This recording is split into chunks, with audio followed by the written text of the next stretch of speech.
ওয়াকআপ বিলকে নিয়ে বিরাট বড় ঘোষণা দিলেন মুখ্যমন্ত্রী মমতা বন্দ্যোপাধ্যায়। মোদী সরকারের ওয়াকআপ বিলকে নিয়ে মমতা বন্দ্যোপাধ্যায় যে কড়া ঘোষণা দিলেন তাতেই বিজেপি পার্টির পুরোপুরি 12টা বেজে গেল। মুসলিম বিরোধী মোদী সরকারের এই ওয়াকআপ বিলকে নিয়ে নেতাজি ইন্ডোর স্টেডিয়াম থেকে মুখ্যমন্ত্রী মমতা বন্দ্যোপাধ্যায় ঠিক কী কড়া ঘোষণা করলো, তাতে নরেন্দ্র মোদী এবং বিজেপি পার্টির কত বড় সর্বনাশ হয়ে গেল, এই ভিডিওটি ধৈর্য ধরে শেষ পর্যন্ত দেখলেই প্রমাণ পেয়ে যাবেন। প্রথমে দেখুন মোদী সরকারের এই ওয়াকআপ বিলকে নিয়ে বিজেপি নেতা দিলীপ ঘোষ কি বলছেন, এবং শেষে দেখুন এই ওয়াকআপ বিলের বিরুদ্ধে মুখ্যমন্ত্রী মমতা বন্দ্যোপাধ্যায় ঠিক কী কড়া পদক্ষেপের কথা ঘোষণা করলো, তাতে নরেন্দ্র মোদী এখন কত বড় বিপদে পড়ে গেল। নতুন ওয়াকফ আইন প্রত্যাহারের দাবিতে দেশ জুড়ে বিক্ষোভ। দেশে বিক্ষোভের আঁচে আগুন জ্বলেছে এই রাজ্যেও।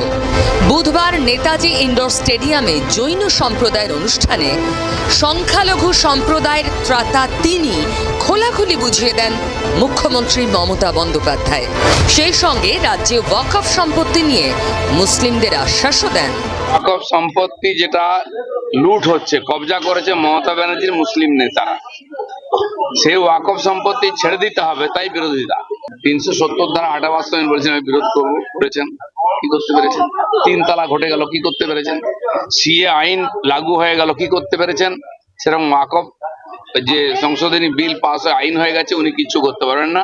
মুসলমানদের ভড়কে দিয়ে রাস্তায় নামাবেন, उत्पात करবেন, সম্পত্তি নষ্ট করবেন, ভোট নেবেন। माइनॉरिटी लोगों को हम एक बात कहते हैं, आप लोगों को दिल में दुख हुआ है वक़्फ़ प्रॉपर्टी के लेके, आप भरोसा रखिए बंगाल में ऐसा कुछ नहीं होगा जिसमें कोई डिवाइड एंड रूल होगा। बांग्लादेश का बॉर्डर का सिचुएशन आप देखो, अभी नहीं करना चाहिए था, लेकिन हार्डली कुछ करने से कभी कभी दिक्कत भी हो जाता है। हमारा लिए दिक्कत है कि हमारा इधर में 33% माइनॉरिटीज है, जो रहेगा उसको प्रोटेक्शन देना हमारा काम है।